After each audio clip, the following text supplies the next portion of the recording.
Darius Webb was 38 years old when he decided to stage his own death as an anniversary surprise. He was a successful structural engineer who'd spent a decade building his consulting firm while funding every dream his wife Simone ever mentioned. He'd noticed her distance lately, but blamed it on stress from the art gallery he'd bankrolled with $200,000 of his own money. He thought a grand romantic gesture would fix everything. So he orchestrated a hiking accident with his cousin's help, planning to reveal himself alive at a surprise dinner reservation. Instead, from a remote cabin with surveillance equipment pointed at his own home, Darius watched his wife receive news of his death from sheriff's deputies. Her first phone call wasn't to his mother, wasn't to her family, wasn't to 911. It was to a man Darius barely recognized, and when her voice came through the speakers, she was laughing. What Darius discovered in the 48 hours that followed would expose a betrayal far deeper than infidelity, and the decision he made in that cabin would cost her everything she thought she'd already stolen. Before we jump into the story, comment where in the world you are watching from and subscribe, because tomorrow's story is one you need to hear. Darius Webb stood in his home office, bathed in the blue glow of his computer screen. The familiar face of his cousin Leon filled the video chat window, his outdoor gear visible in the background of his cabin office. "Run it by me one more time," Leon said, leaning closer to his camera. "I want to make sure we have every detail perfect." Darius smiled, clicking through a meticulously organized spreadsheet on his second monitor. "Tomorrow morning, I leave for the trailhead at 7. You'll report me missing around 2 in the afternoon when I don't make our check-in call. Search and rescue gets mobilized, which is actually just my team," Leon interrupted with a knowing grin. "All certified guides who can keep a secret." "Exactly," Darius nodded, his fingers drumming lightly on his desk. "Meanwhile, I'll be set up in your observation cabin with the surveillance equipment. Perfect view of our house, but completely hidden from the road." The sound of a car door slamming came through his open window. Darius glanced at his watch. 7:45 p.m. Simone was home late again. "You sure about all this tech stuff?" Leon asked. "The cameras and everything?" "Tested it 3 times this week. The window cam is completely invisible, and the audio feed is crystal clear. I want to capture her face when she gets the news." Darius's voice softened. "Then tomorrow night, when she thinks I'm—" He trailed off as footsteps echoed through the house. "When she thinks you're dead, you show up at LeBlanc for your anniversary dinner looking very much alive," Leon finished. "You're either the most romantic guy I know or completely crazy." "Maybe both," Darius chuckled. He heard Simone's heels clicking down the hallway. "She's home. I'll see you tomorrow at the trailhead." "Roger that, cousin." Operation Anniversary Surprise is go. Darius ended the call just as Simone passed his office door. She barely glanced inside, her face illuminated by her phone screen. "Hi," she said flatly, continuing down the hall. "Hey, beautiful," he called after her. "How was the gallery?" "Fine. Busy." Her voice was distant, distracted. "I need a shower." Darius followed her to their bedroom, watching as she dropped her designer handbag on their bed. A new one, he noticed, probably worth thousands. He didn't remember seeing the charge on their shared credit card. "I was thinking about this weekend," he ventured, leaning against the doorframe. "Our anniversary dinner tomorrow night." Simone's shoulders tensed slightly as she pulled clothes from her dresser. "About that, could we maybe reschedule? The gallery's been crazy, and I have this potential buyer." "The reservation's already set," Darius said carefully, maintaining his calm smile. "LeBlanc at 8. Your favorite restaurant?" She turned, and for a moment, something like irritation flashed across her face before it smoothed into a practiced smile. "Of course. You're right. I'm just tired." As she brushed past him toward the bathroom, Darius caught a whiff of unfamiliar cologne. He watched her place her phone face down on the counter, another new habit he'd noticed lately. The screen lit up with a notification, but he couldn't see the message. Standing alone in their bedroom, he noticed more small details that had been nagging at him. A drawer not quite closed, revealing designer clothes he didn't remember buying. Her laptop closed, but with a new password he didn't know. The slight distance in her eyes when she kissed him goodbye in the mornings. Darius shook his head, pushing away the unsettled feeling in his stomach. He was being paranoid.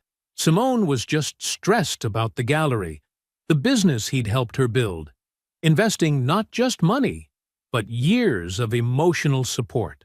Tomorrow's surprise would remind her of the magic they'd built together. He went to his closet and checked his packed bag one final time. Hiking gear, emergency supplies, the small surveillance kit he'd need at Leon's cabin. Everything was ready. The shower started running, and Darius heard Simone's muffled voice, probably on the phone again. He'd noticed she did that more lately, taking calls in the bathroom or outside on the deck. Gallery business, she always said. Just one more day, he whispered to himself, zipping up his bag. 10 years of marriage deserved a grand gesture, something to show her that his patience and generosity weren't just traits, but active choices, investments in their shared future. The next morning, Darius woke early. Simone was still asleep, her phone clutched in her hand. He kissed her forehead gently, and she stirred, but didn't wake.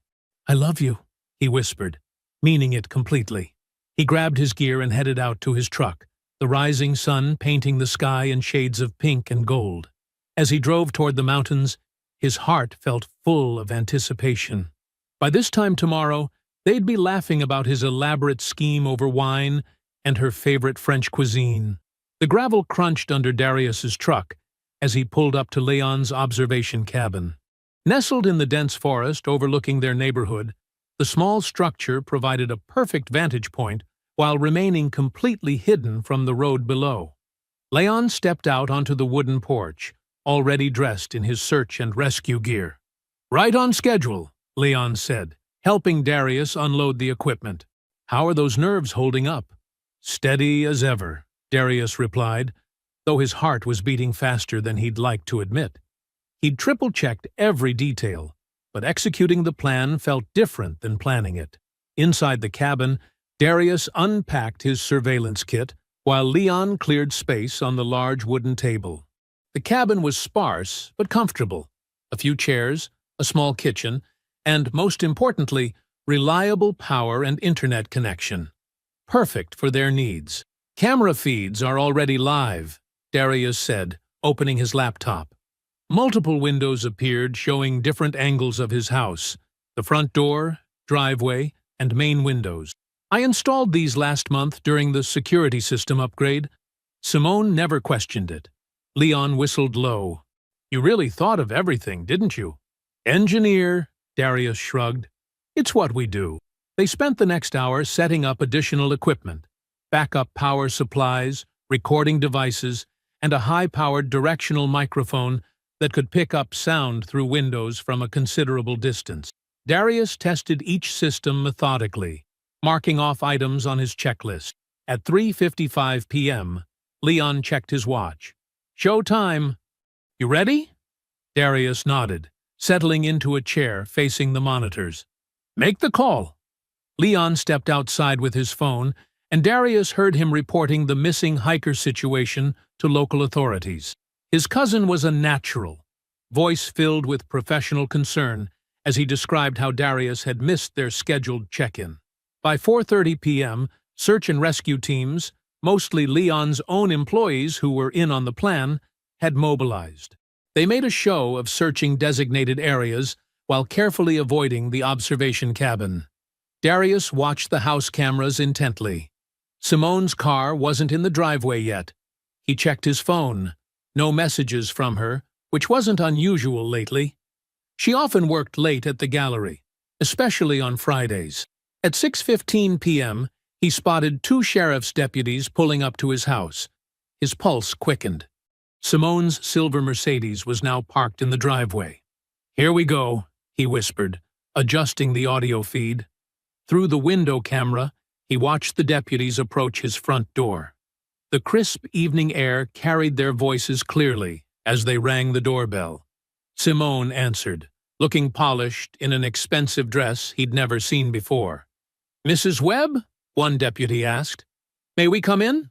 "We need to discuss your husband."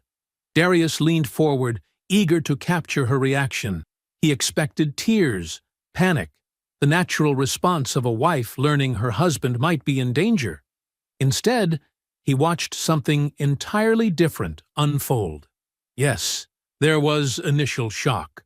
Her hand flew to her mouth, her eyes widened, but then something shifted. She paced the living room as the deputies explained the situation, her eyes darting repeatedly to her phone. Her expression wasn't devastated, it was calculating, almost analytical. "We'll keep you updated on the search efforts," the deputy was saying. "Is there someone you'd like us to call? Family?" "No," Simone said quickly. "No. I'll handle the notifications myself."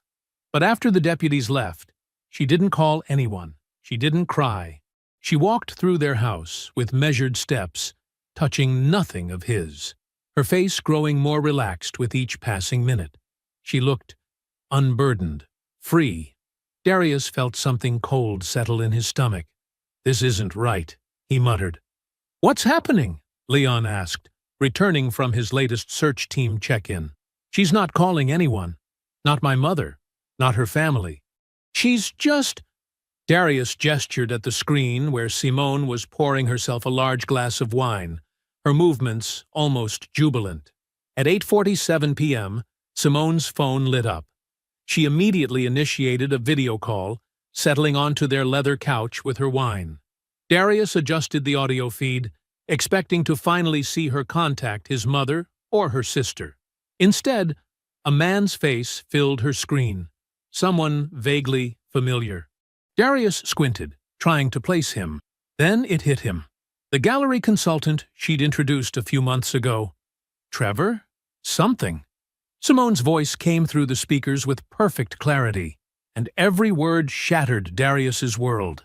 "Baby, it actually happened. I can't believe it." She was laughing. Actually laughing. "No, I'm not sad. I'm free. God, I've been waiting for an exit for 3 years." Darius's fingers tightened around his headphones as Simone's laughter echoed through the feed. His chest felt hollow, each breath burning as he watched her face light up at Trevor Nichols on the video call. The gallery consultant she'd introduced at a dinner party 6 months ago, the same man who'd praised Darius's generosity in funding Simone's dreams. "I still can't believe the timing," Simone said, settling onto their living room couch, the one Darius had spent weeks choosing because she loved the color.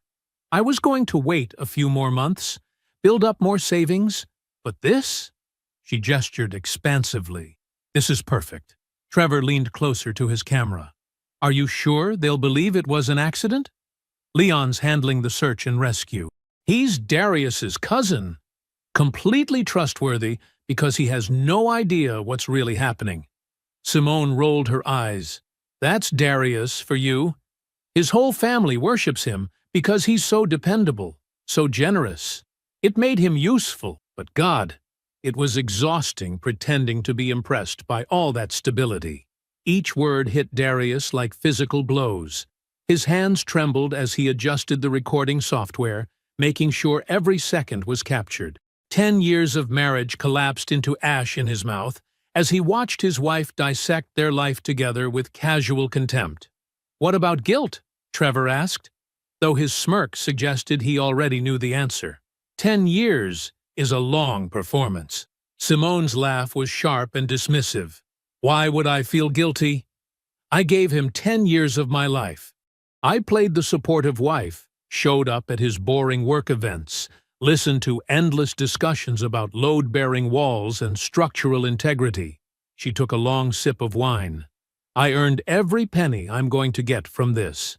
"Speaking of pennies," Trevor said, "what's the status on the gallery situation?" Darius leaned forward, his engineer's mind automatically cataloging data points despite the roaring in his ears. "It's bad." Simone waved her hand dismissively. "But I've been moving money around from his accounts to cover the losses." He never checked, just kept depositing more when I said I needed it for inventory or renovations. She smiled, shark-like. "I've got about 300,000 tucked away. Once everything's settled with his estate, we'll start fresh somewhere else." The clinical part of Darius's brain, the part that assessed structural failures for a living, began calculating. 300,000, plus the gallery losses, plus whatever else he hadn't discovered yet. His hands had stopped shaking, replaced by a strange steadiness he recognized from crisis situations at work. When buildings failed, emotions helped no one. You needed data, analysis, and strategic action. "I'll play the grieving widow for a few weeks," Simone continued, stretching like a satisfied cat. "His mother's got early Alzheimer's, so she'll be easy to manage. A few sad interviews about how devoted he was, how lost I am without him, then a tasteful period of mourning before finding comfort in the arms of an old friend." She winked at Trevor. The call ended shortly after.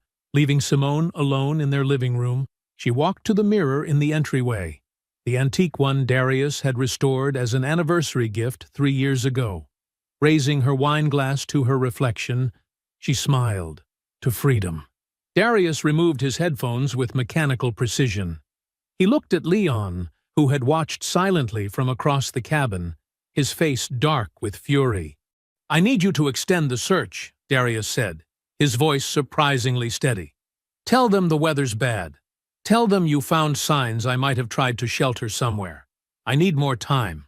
Leon nodded, already reaching for his phone to call the search coordinator. Darius pulled out his own phone, first calling Rochelle Thompson. Their friendship stretched back to elementary school. But more importantly, she was now a forensic accountant who specialized in fraud investigation. "I need your help," he said when she answered. "Everything you've got. Full financial autopsy." His voice cracked slightly. "It's Simone." His next call was to his brother Julian, who answered despite the late hour. "I need a lawyer," Darius said simply. "And a brother. Both sides of you need to hear this." He explained everything, his words precise and controlled, even as his free hand clenched until the knuckles went white. Julian listened without interruption, the silence on his end growing heavier with each revelation. The next morning, Darius forced himself to watch the feeds as Simone drove to Cornerstone Coffee downtown. Trevor was waiting outside. They embraced openly, his hands sliding down her back as she pressed against him. No pretense, no fear of being seen. Why bother? Dead men tell no tales, and dead men's wives have nothing to hide. The afternoon sun slanted through the cabin windows as Rochelle Thompson set up her laptop on the rough wooden table. Her normally neat appearance showed signs of a sleepless night, hair pulled back messily, yesterday's clothes wrinkled. But her eyes were sharp and focused as she pulled up spreadsheet after spreadsheet. "I've been through 2 years of records," she said, fingers flying across the keyboard. "It's worse than we thought, Darius. Much worse."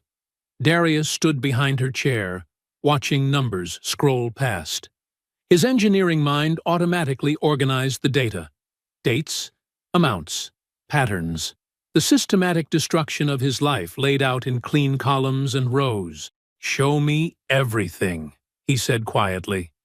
Rochelle nodded, pulling up a master spreadsheet. The gallery was never profitable, not even close. But that's not the real problem. Look here. She highlighted a series of transactions. These vendors, they don't exist. The artwork shipments, the renovation materials, the consulting fees, all fake. She created shell companies, complete with forged documentation. The total at the bottom of the screen made Darius's jaw clench. $340,000. She laundered it through multiple accounts, Rochelle continued, opening more documents. Small amounts at first, testing the waters.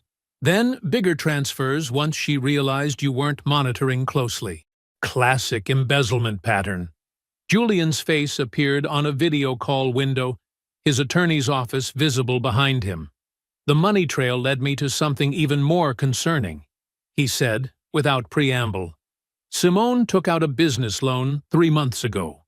$150,000, using your engineering firm as collateral. Darius felt the blood drain from his face. That's impossible. I never signed. She forged your signature, Julian interrupted, holding up scanned documents. The paperwork looks legitimate at first glance.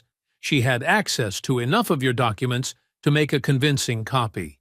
The money went directly into an escrow account and was used to purchase a condo in Trevor's name. The loan's in default, Rochelle added quietly. First missed payment was last week. The bank will start proceedings soon, which could damage your firm's credit rating and reputation. Darius turned to the surveillance feeds. As if on cue, Simone's car pulled into their driveway. Trevor's sleek Mercedes parked behind it. They entered the house together, Simone using her key casually, like she wasn't letting her lover into her supposedly dead husband's home. Let's start in the living room. Simone's voice came through clearly. Most of this furniture is coming with me. It's all high-end pieces I selected anyway. What about his stuff? Trevor asked, running his hand along Darius's grandfather's antique desk. Sell what we can. Donate the rest. Simone shrugged. God, look at this place. Everything's so practical, so sensible. Just like him. She picked up a framed photo of their wedding day, studying it with detached amusement. He was so boring, so predictable. He actually thought being stable was a personality. Trevor laughed, pulling her close. At least he was useful. Speaking of useful, Julian's voice cut through the feed.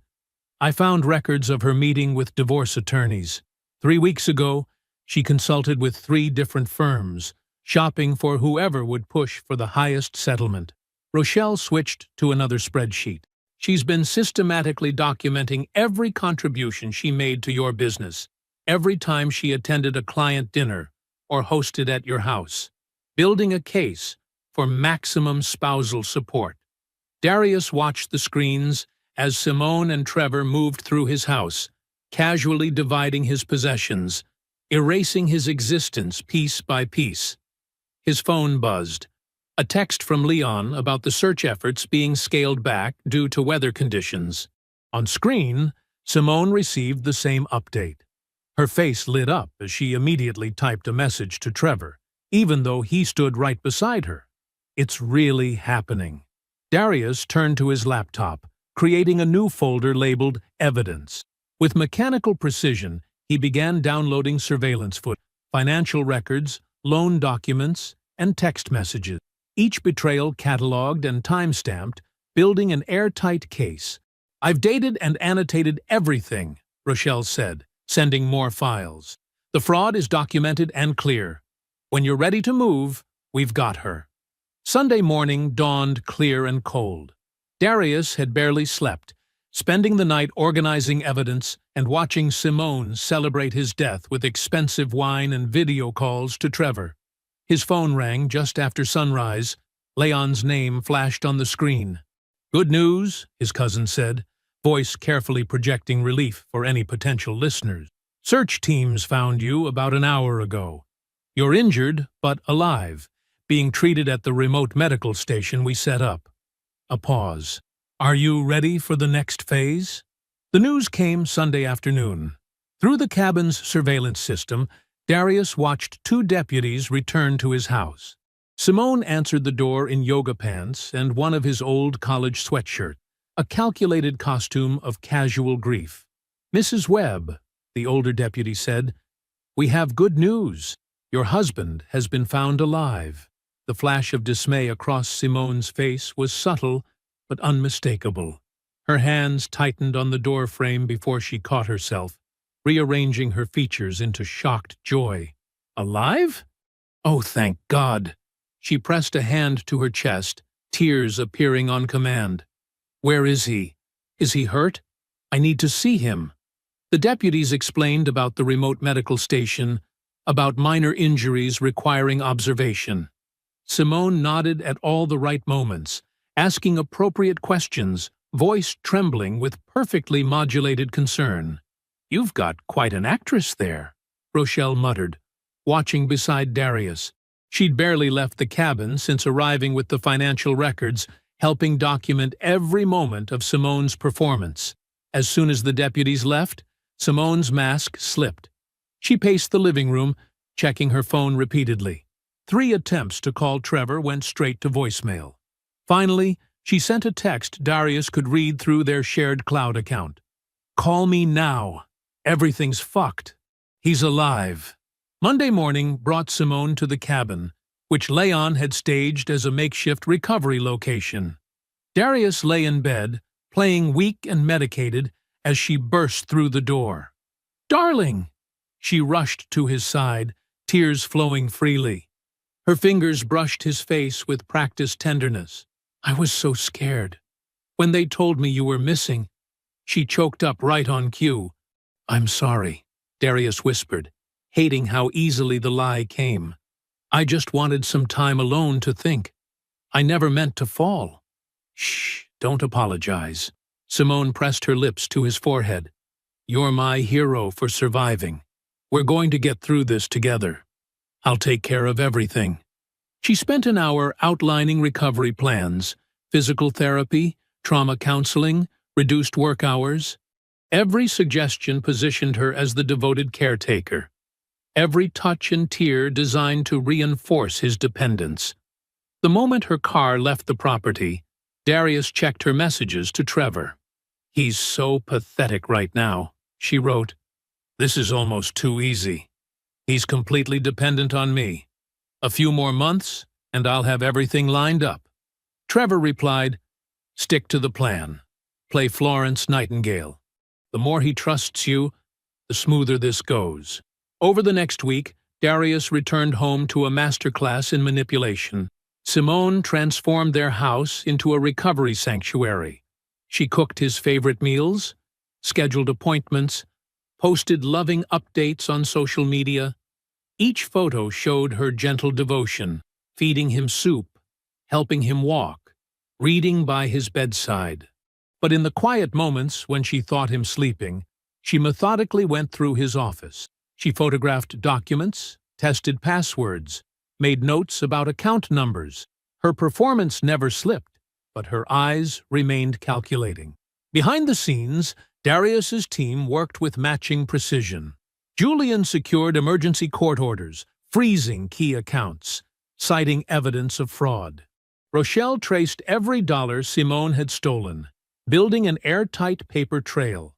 Leon maintained the recovery location story with local authorities, establishing alibis for Darius's surveillance period. Darius himself began the careful work of financial disentanglement. He moved legitimate assets through channels Rochelle had verified secure. He documented every time Simone attempted accessing restricted accounts.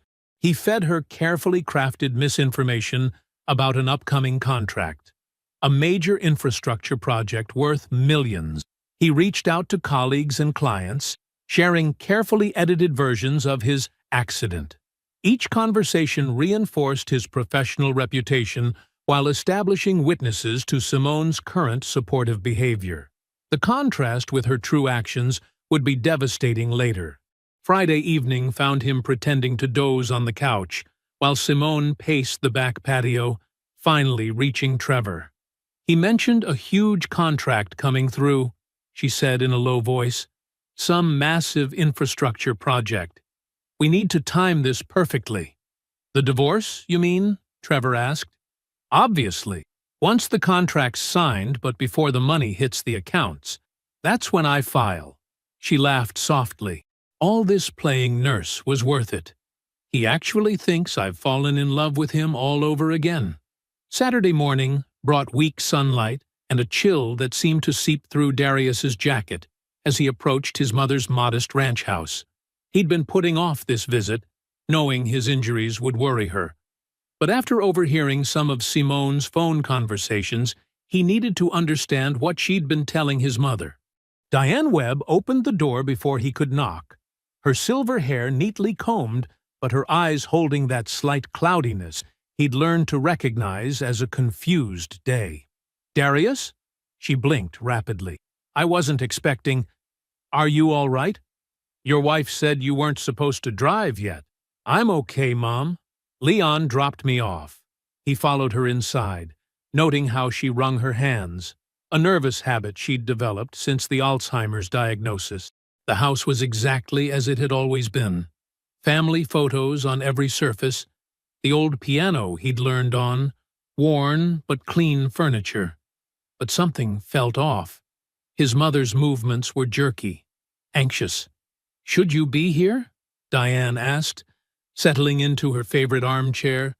"Simone said you're not supposed to leave the house without her. She's worried about your controlling behaviors getting worse after the accident." Darius felt like he'd been punched. "My what?" "The way you check her phone and won't let her see her friends." Diane's voice wavered. "She was crying, Darius. She said you've changed, become so possessive. That's not how I raised you." He sat heavily on the couch, mind racing. "Mom, when did Simone tell you these things? Last week? No. Maybe last month?" Frustration crossed her face. "It's hard to remember exactly, but she visits often, tells me how worried she is about you, about the money you're hiding, and how you won't let her work." "Mom." Darius pulled out his phone, opening the gallery app. "I need to show you something. Is this a clear day for you? Can you focus with me for a few minutes?" Diane straightened, some of the confusion leaving her eyes. "Yes, I think so. I took my medication this morning. I remember that clearly." He showed her bank statements, text messages, photos of Simone with Trevor. Carefully, gently, he explained what had really been happening. His mother's face crumpled as understanding dawned. "She used me," Diane whispered. "She knew I might not remember things right, and she—" Tears spilled down her cheeks. "How dare she? How dare she make me doubt my own son?" Darius activated his phone's recording app, asking her permission. "Mom, can you tell me what Simone has been saying to you? Everything you remember?" For the next hour, Diane detailed visits where Simone had planted false memories, twisted reality, used his mother's condition to build a narrative of abuse. By the end, Diane was shaking with anger. "I want her out of your life," she declared, having one of her clearest moments in weeks. "She's poison, Darius. Pure poison." That afternoon, back at his temporary office in Leon's cabin, Darius began discovering the full scope of Simone's campaign. His email held dozens of messages from concerned friends and colleagues, all referencing things Simone had told them. According to her, he was possessive, financially abusive, prone to angry outbursts. She'd told his cousin Sarah that he'd thrown a laptop during an argument, told his old college roommate that she wasn't allowed to have male friends, told his business partner that she feared for her safety, but didn't want to involve police. Methodically, Darius began reaching out to each person, not to defend himself, not yet. Instead, he asked careful questions about what exactly Simone had said, when she'd said it, who else was present. He recorded every conversation, building a detailed record of her defamation campaign. "Look at the pattern," Julian said during their evening video call. "She's creating sympathetic witnesses for when she files for divorce. The timing is deliberate." "I want to expose her now," Darius growled, "especially after what she did to Mom." "Patience," Julian counseled. "Let her build the lies bigger. The higher she stacks them, the harder they'll fall. Trust me, when we're done, no one will ever believe a word she says again." Wednesday evening arrived with a sense of inevitability. Darius sat at their kitchen table, watching Simone arrange papers with practiced solemnity. "I think we need some time apart," she said softly, eyes downcast in perfect imitation of reluctant sadness. "After your accident, I've been doing a lot of thinking. About us, about our future. She slid the separation agreement across the table. Darius scanned the terms without reaction. She would get the house, half his business, substantial monthly support payments. Everything she'd been positioning herself for over years of calculated deception. Darius sat at the kitchen table, the separation papers spread before him like a blueprint for demolition. The overhead light cast harsh shadows across the documents detailing how thoroughly Simone planned to dismantle his life. She stood nearby, arms crossed, wearing an expression of practiced concern that he now recognized as completely artificial. "I know this is hard," Simone said softly, "but it's what's best for both of us. After your accident, I realized life is too short to keep pretending." Darius's fingers traced the edge of a page outlining her demand for the house. Pretending that this marriage is what either of us really wants anymore. She sank into the chair across from him, the movement graceful and calculated. "I've put my dreams on hold for your career for so long. The gallery was my first real chance to build something for myself, and even that became about supporting your image as the successful husband." He noted how she'd positioned herself, shoulders slightly hunched, hands clasped as if in supplication. Every gesture designed to reinforce her narrative of sacrifice.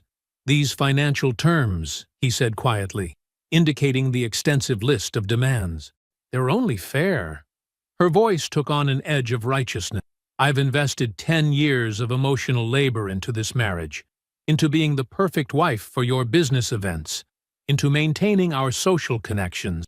That has value, Darius."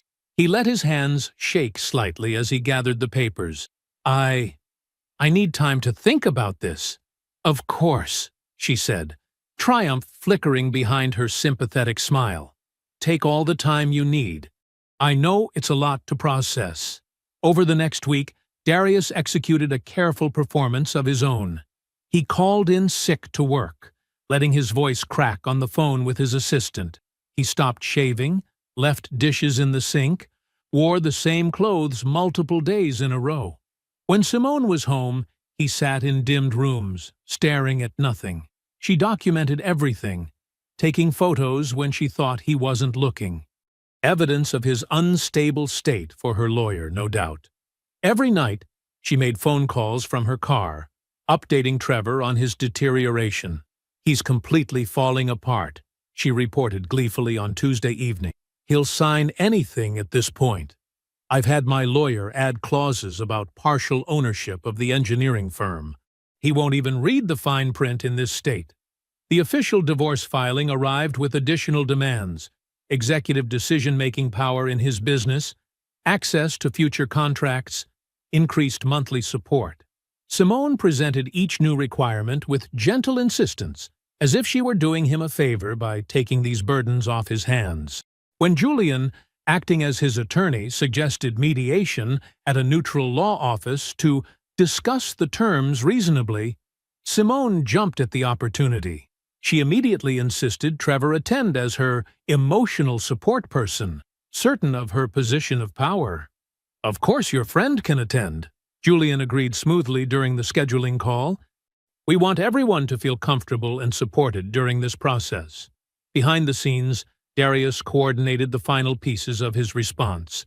The 2 detectives he'd been working with confirmed the fraud charges were ready. Rochelle completed her forensic analysis of every transaction, every forged document, every penny stolen. Julian organized affidavits from witnesses and documentation of Simone's systematic lies. The night before mediation, Darius drove to his Aunt Patricia's house, where his mother was staying temporarily. He found Diane having one of her clear evenings, sitting in the garden with her sister. "Are you ready?" she asked, patting his hand. "To finally be free of her?" "More than ready," he assured her. "Aunt Patricia will stay with you tomorrow while everything happens." "I don't want you to worry." "I'm not worried anymore," Diane said firmly. "Not now that I understand what she really is." Thursday morning arrived clear and cold. Darius dressed with precision. His best charcoal suit, crisp white shirt, polished shoes, everything arranged to project stability and control. In the bathroom, he looked at his reflection for a long moment before removing his wedding ring for the last time. The pale band of skin where it had rested would fade, like all marks of Simone's presence in his life. He placed the ring deliberately on the counter, a small golden circle that had once represented endless love and commitment. Now, it was just metal, as hollow as the vows she'd spoken. Without looking back, he walked out of the bathroom, ready to face the day that would change everything. The glass-walled conference room on the 14th floor gleamed in the morning sunlight. Darius sat beside Julian, watching the downtown traffic flow far below while they waited. Rochelle had positioned her laptop and projector with characteristic precision. The two detectives, Burke and Martinez, maintained casual poses near the door, badges concealed but accessible. At exactly 10 a.m., the elevator chimed. Simone strode in wearing an expensive cream suit, Trevor close behind in designer business casual. Her confident smile faltered slightly at the unexpected crowd. "What's all this?" she asked, voice sharp beneath forced lightness. "I thought this was a simple mediation." "It is," Julian replied smoothly. "Please, have a seat. The stenographer needs to record everything accurately." Simone's eyes darted between faces as she sank into a chair. Trevor remained standing until Detective Martinez subtly shifted, blocking the door more definitively. He sat. "Before we discuss settlement terms," Darius said quietly, "I'd like to review our financial history." He nodded to Rochelle, who dimmed the lights and activated the projector. The first slide appeared, a meticulous timeline of transactions, each fraudulent transfer highlighted in red. Dates, amounts, account numbers, all documented with brutal clarity. Simone's face drained of color as she recognized her own paper trail. "Over the past 2 years," Rochelle explained professionally, "approximately $340,000 was systematically embezzled through a network of false vendors created to appear legitimate gallery expenses." Trevor's chair scraped back. Detective Burke stepped forward, badge now visible. "Please remain seated, sir." Darius pressed a button on the conference phone. Simone's voice filled the room. "Baby, it actually happened. I can't believe it. No, I'm not sad. I'm free." Her recorded laughter echoed off glass walls. More recordings followed. Years of calls and texts documenting contempt, calculation, planned theft. Simone's fingers gripped the table edge as her own words condemned her. "The gallery financing becomes particularly interesting," Julian continued, spreading documents across the table. "This business loan for $150,000 secured against my brother's engineering firm? The signature is quite good, but definitively forged according to 3 separate handwriting experts." "You don't understand," Simone interrupted, voice trembling. "He was controlling, emotionally abusive. I was trapped." "Interesting perspective," Darius said softly. He pressed another button. Video played. Simone laughing with Trevor in their secret condo, mocking Darius's generosity, planning how to extract maximum money in divorce. "You seemed quite free to come and go, spend my money, pursue your affair." The projector displayed more documents, bank statements showing systematic theft, forged checks, falsified gallery records, each crime methodically categorized and dated.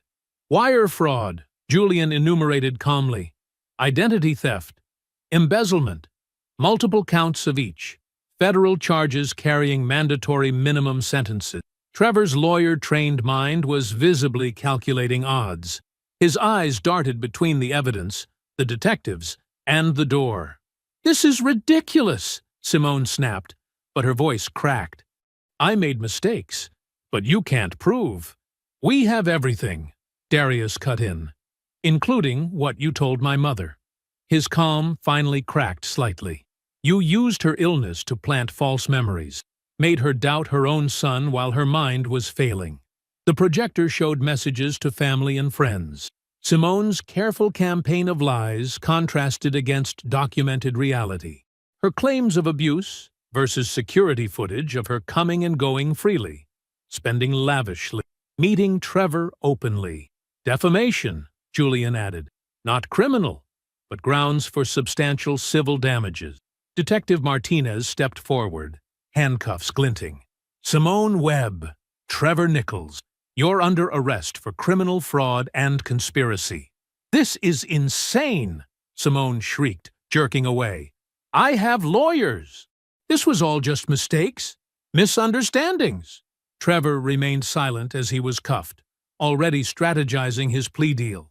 Simone continued screaming about rights and explanations as they were led out. Her designer heels clicked arrhythmically against marble floors, the sound fading into elevator silence. Darius sat motionless, hands flat on the cool table. 10 years of marriage, 3 years of betrayal, 2 months of investigation, all concluded in less than 30 minutes. He felt nothing but bone-deep exhaustion and relief. That evening, he stood in his home office watching the arrest coverage on multiple news sites. Prominent gallery owner arrested in major fraud scheme scrolled across screens. His phone buzzed constantly with messages of support and shock, but he left them unanswered. Instead, he began systematically removing Simone's presence from the house. Her clothes went into donation boxes, her art books into storage, her photographs into a folder marked evidence, each item categorized and documented before being cleared away. Like debris after a controlled demolition, 3 weeks crawled by like molasses. Darius sat in the Stark County Jail visitation room, fluorescent lights humming overhead. The metal chair felt cold and unyielding beneath him. Through the reinforced glass partition, he watched the door on the other side open. Simone shuffled in, escorted by a female corrections officer.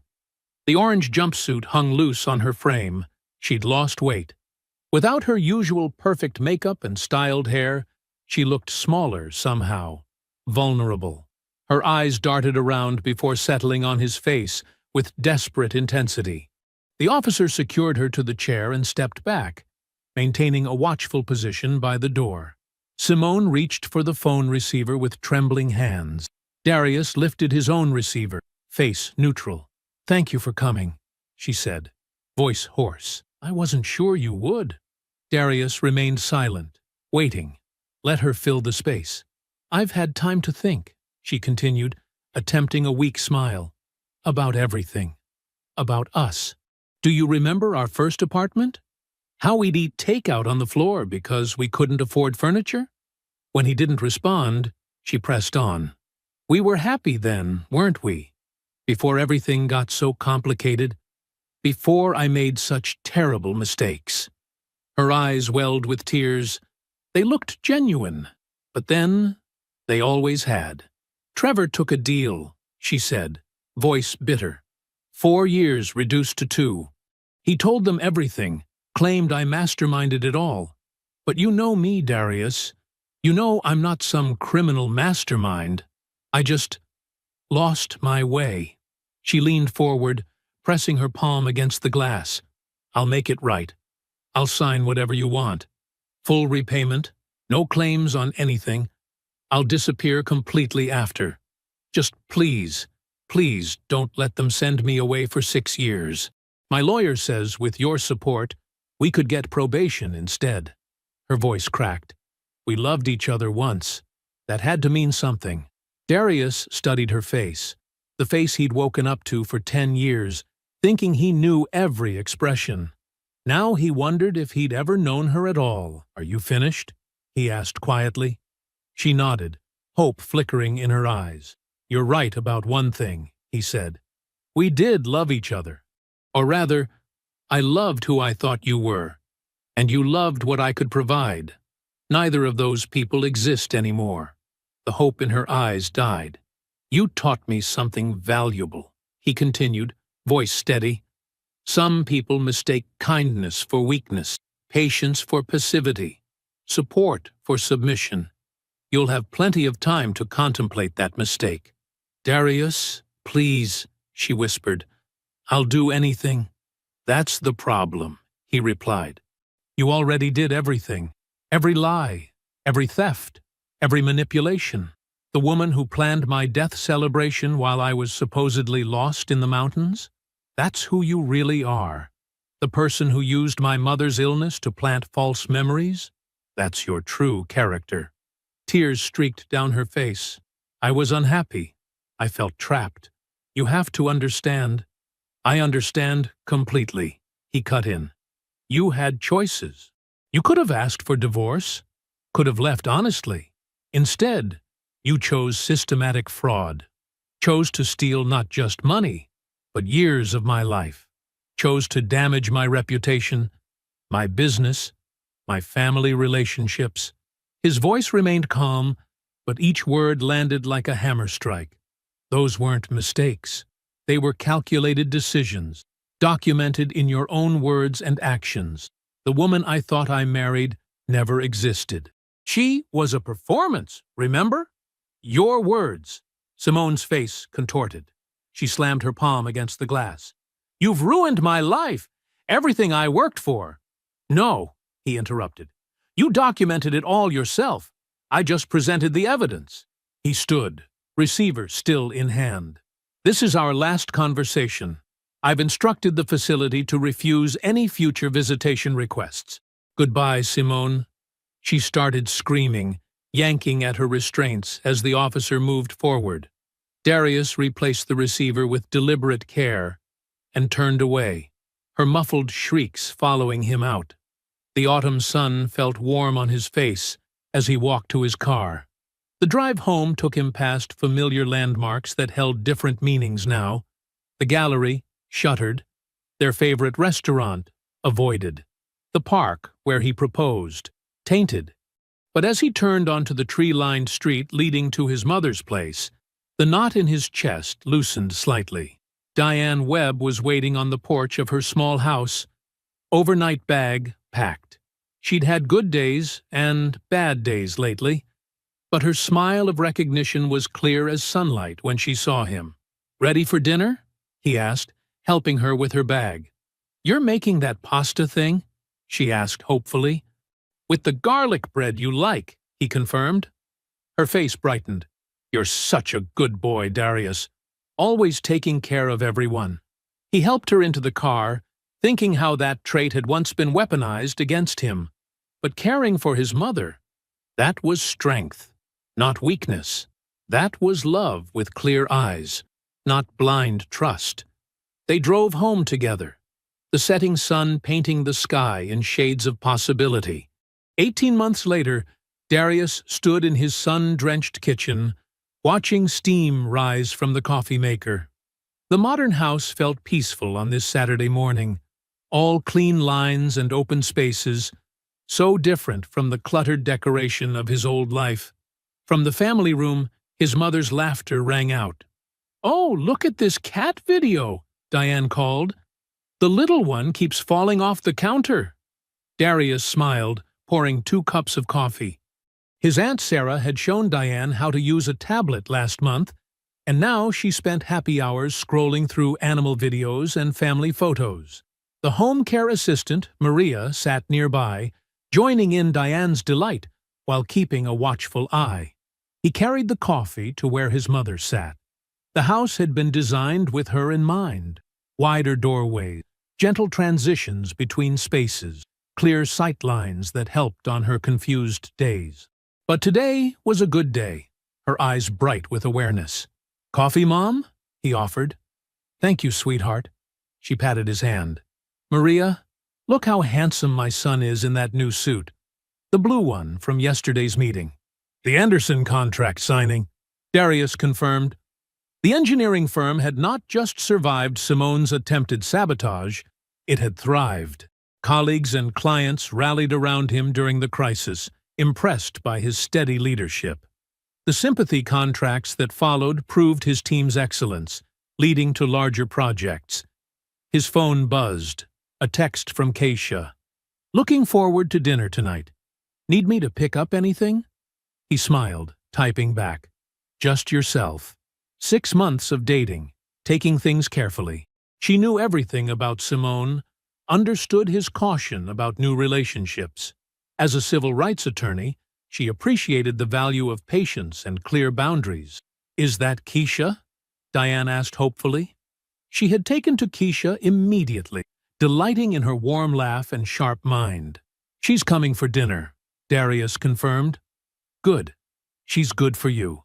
"Not like." Diane frowned, a shadow crossing her face.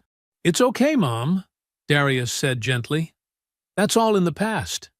He checked his email, finding the weekly update from his foundation. What started as a personal mission had grown into a proper nonprofit, helping fraud victims navigate financial recovery. They'd assisted 38 families so far this year, providing legal guidance and emotional support. Walking to his home office, Darius noticed an email from Julian marked FYI. His brother had forwarded a news alert. Trevor Nichols, released after 18 months, had left the state. The art world had blacklisted him completely. As for Simone, she was serving year 2 of her 4-year sentence. Her family had cut contact, embarrassed by the scandal. Her carefully crafted reputation lay in ruins. A separate email from his attorney caught his attention. Letter received from Simone Webb. Inmate, Chavrish 247391. Forwarding unopened, per your instructions. Darius picked up the envelope from his printer tray. Her handwriting was familiar. How many love notes had she written in that precise script, each word calculated for effect? He held it for a moment, feeling nothing but distant pity. The shredder hummed efficiently, reducing her words to confetti. Some people didn't deserve closure. Some stories were better left unfinished. Turning to his drafting table, he reviewed plans for the Foundation's community center. The design incorporated elements of strength and transparency, lots of natural light, open spaces for group support meetings, private consultation rooms with calming views of planned gardens. His phone chimed again. Photos from last night's Foundation event. Victims turned survivors sharing their stories, supporting newcomers still reeling from betrayal. He'd spoken briefly, explaining how his experience taught him that recovery wasn't just about money. It was about rebuilding trust in yourself. Maria appeared in the doorway. "Mr. Webb, your mother's ready for her afternoon walk if you'd like to join." Outside, spring flowers bloomed along the carefully planned paths. Diane pointed out birds, naming them confidently. Her long-term memory remained strong even as recent events sometimes slipped away. They completed their usual circuit, just as Keisha's car pulled into the driveway. "Perfect timing," she said, emerging with a bottle of wine. Her smile held warmth without pressure, understanding without pity. Diane brightened. "Keisha, did Darius show you his plans for the new building? He's so clever with his designs." "Not yet," Keisha replied, linking arms with Diane. "Why don't you tell me all about it over dinner?" They moved inside together, Diane chattering happily about her son's accomplishments, while Keisha listened with genuine interest. Sunlight streamed through the wall of windows Darius had specifically designed, casting long, warm rectangles across the hardwood floors. Standing in his kitchen, preparing dinner with practiced ease, Darius realized something profound. He was no longer the man who had watched his world implode 18 months ago. That experience had shaped him, but didn't define him. He was defined by what he built after. This home, this foundation, this carefully reconstructed life based on truth and clear vision. I hope you enjoyed that one. Be sure to like the video and subscribe so you don't miss the next story. I've picked out 2 more for you that I think you'll really like.